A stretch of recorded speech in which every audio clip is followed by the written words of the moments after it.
What's up, everybody? My name is James McCool, and I am the owner of PaydirtDFS.com, and it is baseball season. That's right, we're back to the best DFS sport. I'm really excited, and today we're going to be doing a quick little tutorial breakdown of the new MLB tools over at PaydirtDFS.com. If you have not already grabbed a subscription, then you should. There are now sport-specific options for baseball, basketball, and NFL, and then also an all-access option. Both are monthly, and if you use the code MLB2023, at checkout for either of the monthly options, and you can get $10 off your first month, which is really, really nice. If you have been a subscriber over at PaydirtDFS.com for the last couple of baseball seasons, then a lot of the things that I'm going to show you are going to be familiar, but in a different format. So let's go ahead and jump right into things. I'm going to go and share my screen here so that we can get a look at what we're looking at. So if you go over into the sports models, go to sports, go to baseball, you'll see the two options here. There is going to be a return of the research models, as well as true average and X home run per nine and everything like that, once they are applicable. That stuff is not really super applicable early on in the season. I will have some season-long models up before the slate starts, but just wanted to clarify that those models get really powerful once we have a smaller sample to work off of. So if we go over into the range of outcomes here, you're going to see a table that you recognize and love, the scoring percentages. So each one of these tabs you can click on, and it's going to take you to a different thing for a different tool for the sport. Scoring percentages is the regular baseline thing that you're going to use right away to pick your stacks and figure out where you need to go. Then we're also going to have the team range of outcomes, which is going to show you how often teams score in each different threshold based on runs. We're going to have the player range of outcomes, which I'll show off here in a sec, which creates the range of outcomes for the players. The Stack Finder, which is a new tool that I'm really, really excited about this year, and I think is going to be really powerful and make building a lot more intuitive for users. We also have an optimizer this year. This is a new addition, something that people have been asking for a while, as well as pitcher stats and hitter stats. We will have Vegas info as well. Need to add that in at the end. So let's start at the beginning. Scoring percentages. I guess we'll explain what the baseball product is first. So the baseball product is a game level simulation model. It actually simulates out the entire games rather than just simulating out player outcomes. So for basketball, for instance, it is a player level sim, which means that we're simulating the players and their stats individually. Baseball is not a player level sim, it's a game level sim. So we're actually simulating each and every at bat to put together the stats that are then building out the projections. So the scoring percentages, everything is going to come right from the game level simulations. Scoring percentages specifically are telling you a lot of info about the macro level of what is happening in the game. So for instance, the average first inning is how many runs a team scores in the first inning on average. First inning lead percentage is how often they are leading the game after the first inning. And then same thing for fifth inning. And then we have the average score, which is how many runs a team scores on average, how often they score 8 or more runs. This is the default sort for the table and the most important column that you're going to find here, as well as win percentage. And then we have ownership for the teams, and then some LevX models built up based on ownership and upside. So the most important thing here is going to be the A+ runs column. This tells you how often a team is going to hit its GPP score, which is basically scoring 8 or more runs. This has been a staple of the Paydirt product for a long time, and it's not going anywhere. This is going to be the first stop that you make into building and picking out your stacks. Then we're going to move on to the team range of outcomes. So this is going to tell you how often teams score specific run thresholds. So 0 runs, 1 run, 2 runs, 3 runs, et cetera, et cetera, et cetera. The default sort is going to be on the top score. So this is how often the team is the top overall scoring team on the simulations. And then you can see some info here, like if you wanted to make choices about what team you think is the best option to use for the day, and you didn't get enough from the scoring percentages, you wanted to actually see what the spread is for how often they're scoring certain amounts of runs. Tampa Bay actually scores 10 runs, the most out of any team in the simulations, but they have a wider range of outcomes here, right? Like they score 0 runs 4% of the time, only 3 runs 14% of the time. That's actually their most likely outcome is 3 runs. So looking at this, you can see that teams like San Diego, New York, Toronto, these teams have a more consistent ceiling. Then we're going to move into the player range of outcomes. So this is going to be the regular range of outcomes table that you see for every sport. It's based on medians that come from the simulations. So first, you're going to choose DraftKings or FanDuel. You're going to choose a full slate run or specific games. If you choose specific games, then it's going to bring up an option to add teams into the run categories. But we're just going to run full slate here. So then you'll be able to choose all positions, choose specific position groups. So whether you want to look at pitchers or hitters, or you can just view specific positions. This is just going to include any player that has this position in their rosterable positions. For now, we're just going to run all positions, and then you're just going to hit create range of outcomes for slate. Takes a second, and then it will create a full range of outcomes table for the slate filled with a whole bunch of information here. You'll have floor, median, ceiling, how often the player is the top overall finishing player in the simulations, as well as how often they're a top 5 finisher and top 10 finisher, how often they score 20 or more fantasy points, how often they 2x, 3x, or 4x their salary, as well as their GPP percentage and their projected ownership. This is going to be kind of like the main table that you look at when you are picking one-offs and when you are deciding on which pitchers you think are more valuable, which hitters are more valuable in a different position. Like if we wanted to look at, say that you needed a one-off at second base, let's just include second base in the range of outcomes. And then we can click run. And for all of the teams on the slate, anybody who has second base here is going to be included in this. So Ha-Seong Kim is the top finisher 28% of the time. His median is well above the other medians in this group. GPP percentage is still strong at 4%. So this would be, if you needed a one-off, Ha-Seong Kim would likely be your best option. So you can do things like that for any of the positions as well. Next up, this is the tool that I am most excited for. This is going to be something that I think is kind of intuitively revolutionary. I think that it's something that's really, really cool and it's going to help a lot. So what we're doing here in the stack finder is running all the different permutations of stacks that you can make on the slate based on the information that you add in here, either full slate or specific teams. And what it's going to do is it's going to parse those down based on only the stacks that have a projection that justifies the ownership. So if we run this based on just 5-man stacks, you're not going to see every 5-man stack that's available on the slate. What you're actually going to see is only the 5-man stacks that have a projection that justifies the ownership that they're projected for. So over in the scoring percentages, you can see that San Diego is the best overall team here. They have the highest overall 8+ runs, have the highest overall average score, stuff like that. So we would expect to see San Diego in the top. However, if this was just giving you all of the permutations of 5-man stacks, then what it would be showing is then New York as well, and then Toronto, and then St. Louis, Milwaukee. But as you can see, it's not doing that. What it's doing is it's giving you all these San Diego options, and then some Washington, and then Detroit.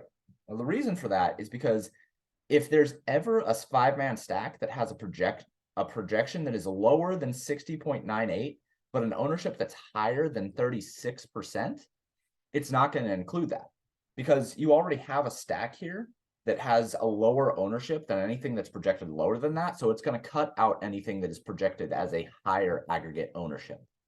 So we can do that for 3-man, 4-man, or 5-man here. And when we run the stack analysis, it's going to do that same thing based on all that information. So the best 3-man here is going to be Christian Yelich, Willy Adames, and Rowdy Tellez. And then underneath that, it's going to only give things that are lower owned than 13%. So you can also do this with a max salary to use. So when we run 5-man stacks here, it's going to kick out that we have this salary of 18.4. So let's change it so that it's below that, where we can only use stacks that are 18.3 or lower. So now you can see that it's pretty much all San Diego stacks. Like all the San Diego stacks are going to be available there. And then you're also going to be using things like Washington and things like Detroit. And there's one Toronto 5-man that's available as well. So that's how you're going to be using the stack finder. Also, you can use specific positions. So let's change this back up to 30,000. And then let's say that we wanted to find only 3-mans that contain players that can play outfield, first base, and shortstop. So then we'll run the stack analysis on that of only 3-mans on that. And then we're going to see only options that are including those players in the 3-mans. So next up, we're going to have the optimizer. Optimizer is very simple. Like I said, you're going to have options for how many lineups to produce, min salary, max salary. There might be a little bit more functionality added into this later, but for now, all that we're going to be doing is just running things very basically so that you can get an idea of what the top overall projected lineups are going to be. Finally, we're going to have the pitcher stats and the hitter stats. This kind of just shows you the counting stats that come from the simulations. It's very simple. This is going to be something that I'll talk about a little bit more now that we're getting to the game betting model. So some use cases here. The way that you're going to want to use this to build out your lineups. First, you're going to want to look at the scoring percentages, where you're going to look at 8+ runs. You're also going to want to be looking at DK Lev X. So if a team, it's not the worst thing in the world if you want to use a team that has a negative Lev X, right? It just means that they're a bit overvalued for what the simulations give them. Atlanta, for instance, very popular stack today, also a bit overvalued. There's nothing wrong with using them so long as when you go over into the player range of outcomes to pick your pitchers, we're going to run the simulations for just pitchers. We know that Atlanta is the stack that we want to use here, quote unquote, in this instance. So when we run the pitcher range of outcomes, we just want to try to avoid the most popular pitchers. There's something called a rule of 3 that we utilize over in the Discord, where if you have the most popular stack and the most popular SP1 on DraftKings, you want to avoid the next most popular SP2, okay? If you have the most popular SP1 and SP2, avoid the most popular stack, et cetera, et cetera, et cetera. Very quick rule of thumb. So if we know that we're going to be going with Atlanta here, who's the most popular stack, they have a negative Lev X, maybe we want to avoid Corbin Burns and Shane McClanahan as the combo for pitchers. Maybe instead we want to use Aaron Nola instead of Shane McClanahan, something like that. But this is going to be where you start. You want to sort by 8 runs and pick out your stack. So we're going to want to look at San Diego, New York, and maybe some Toronto as well. So then I think you should go over into the stack finder. We're going to go all positions. We're going to look at 5-mans. And what I actually think you should do is go to specific teams and put in those teams here, right? So Toronto, New York, and San Diego. We're going to run the stack analysis for 5-man so that we can decide on what 5-man we want to use. And then we have a whole bunch of different options here. So we can use any of these San Diego stacks, and any of these stacks is worthwhile using, any and all of them, because the ownership is less than the projection. So, or the projection is justified by the ownership. So you can use any of these stacks. This is not saying that this stack is the best. It's saying that all of these stacks are completely viable based on the teams that you put in there, okay? So the top overall one would be the San Diego stack, but we also have a New York stack here. We have a Toronto stack.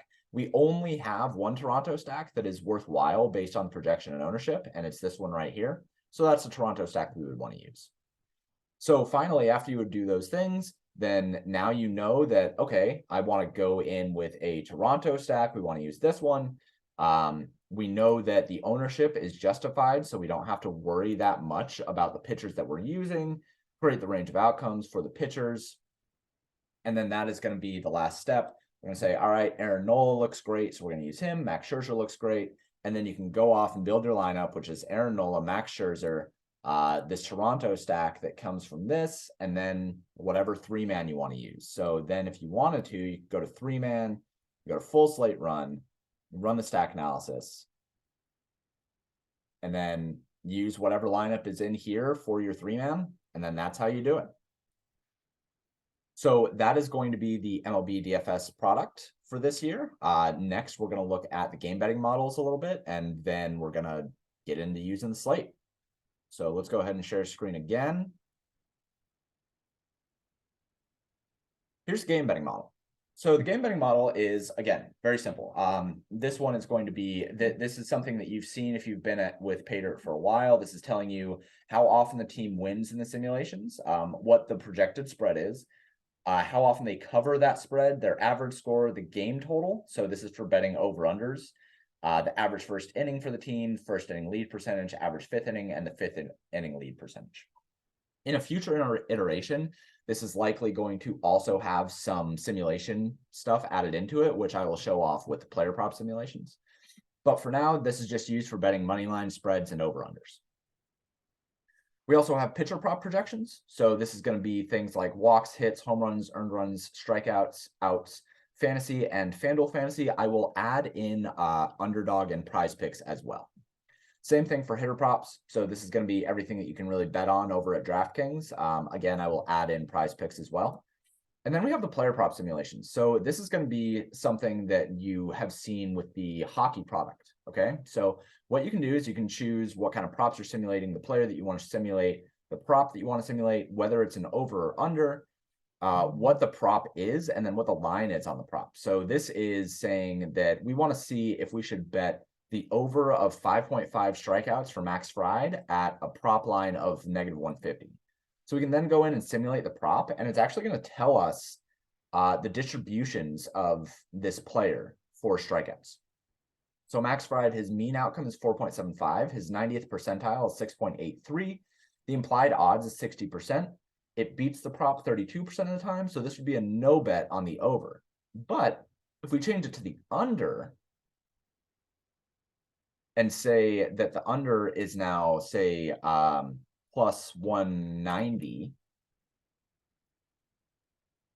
and then simulate out the prop, it comes a lot closer. It beats the prop 35% of the time. The implied odds is 34. It still says no bet simply because it wants a little bit of edge on the bet. So let's give it some edge. Let's say 225. Almost there. Let's say 300, just for the sake of this. I guess I could have changed the prop, but whatever. So there you go. Now the implied odds is 25%. It beats the prop 33% of the time, so it wants you to bet the under on 5.5 at plus 300. Say that it was at 4.5 though. So now it likely wouldn't need plus 300. Now it probably only needs like plus 125. So there you go. Now you can see that you should bet the under on 4.5 strikeouts for Max Fried at plus 125. So this is going to be the main flagship tool. You can do it for hitters as well. Say that we wanted to go and look at Juan Soto, his total bases. We'll go say 2.5.